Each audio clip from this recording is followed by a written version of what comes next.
John, are you going to the meeting tonight, or are you going out to dinner? Yeah. Are you even listening to me? He can't hear you. Yeah, it's hard to hear with the TV on. Well, maybe if you paid attention. I'm trying to do work and watch football. That's it. We're going to the audiologist. Hi, what brings you in today? How have your hearing aids been? I think they're doing pretty well. I sometimes struggle in situations with a lot of noise, but I think I'm doing fine. She has some complaints about my hearing aids. He never listens. He doesn't go out with his friends anymore. He doesn't go to happy hour. He's not going to the movies, but he's not going to tell you as bad as he's struggling. Yeah, it's difficult in situations with a lot of noise, but other than that, I think I'm fine.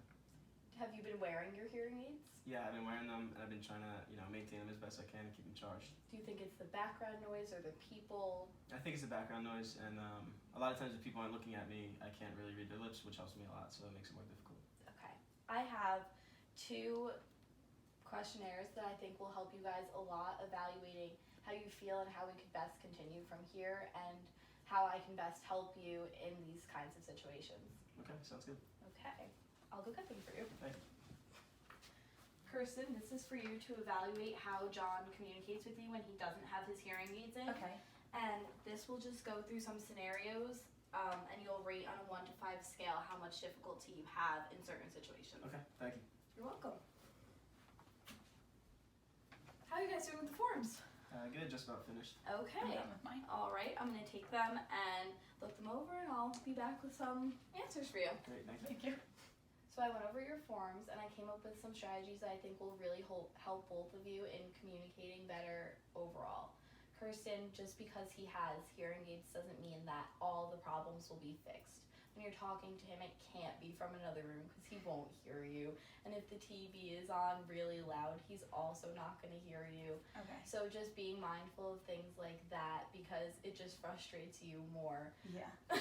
And for you, John, being more assertive now that you know that these things prevent you from hearing better. So if Kirsten is talking to you from another room, communicating to her that she needs to come into the room. And even in restaurants and things like that, when a waitress comes up to you, you could say, like, do you have that in a menu? Or can you just look at me when you talk? I have a hearing loss. I can't always hear that well.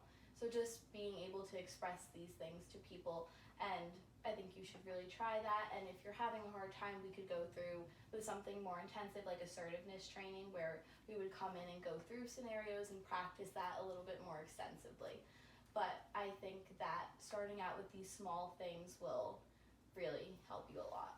Okay, thank you for your help today, and we'll give it a try. Thank you so much. You're welcome. Hi guys, I'm going to be taking care of you tonight. How are you? Good, how are you? Good. We have a few specials tonight. They're you. the chicken parm and French onion soup. Do you have those written down anywhere? I have the hearing loss, and I have a hard time hearing you. Yeah, let me go grab them for you. Great, thank you. It's a good thing we went to the audiologist this afternoon. Yeah, it's much easier now than it was before. Good.